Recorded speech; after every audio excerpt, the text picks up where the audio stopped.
Tama, huwag na. Samantalang pinapatupad lang naman natin ang sa batas.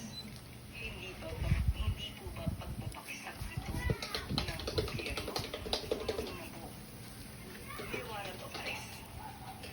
Pangalawa, may case na nakafile. Pangatlo, may mga di umanong biktima Dang kayo dyan. patungkol sa kaso.